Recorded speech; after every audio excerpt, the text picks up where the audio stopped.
ఈ కథ పేరు ఒక భయకరమైన దాహం. ఒక దట్టమైన అడవిలో విపరీతమైన కరువు వచ్చింది. నీటి చుక్క కోసం అడవిలోని జంతువులన్నీ అలమటించిపోతున్నాయి. అప్పుడు ఆ అడవికి పెద్దలా ఉండే ఒక ముసలి ఏనుగు, అడవి చివరున్న పాత బావిని తవ్వుదాం, అక్కడ నీళ్లుండే అవకాశం ఉంది అని జంతువులన్నింటినీ తీసుకువెళ్ళింది. జంతువులన్నీ కలిసి గంటల తరబడి తవ్వాయి.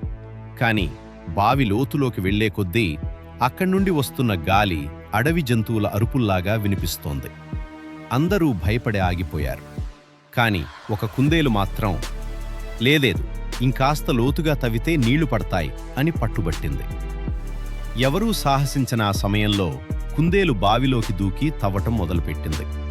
కాసేపటికి గట్టిగా ఏదో శబ్దం వచ్చింది. కుందేలు బయటికి పరుగున వచ్చింది. అందరూ నీళ్లు వస్తాయని ఆశగా చూశారు. కాని బావిలో నుండి నీళ్లు రాలేదు.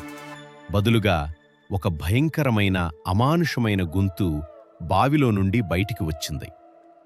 100 ఏళ్లుగా దాహంతో ఉన్నాను, మీలో ఎవరు మొదట నా దాహం తీరుస్తారు అంటూ బావి నుండి ఏదో నల్లని నీడ బయటకు రావటం మొదలుపెట్టింది.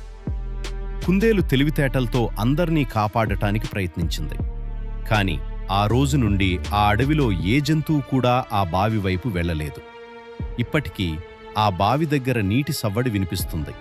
కాని అది నీటి చప్పుడు కాదు, దాహంతో ఉన్న ఒక ఆత్మ చేస్తున్న ఆర్తనాదం. ఆ ఆత్మ అలానే ఉండిపోయింది.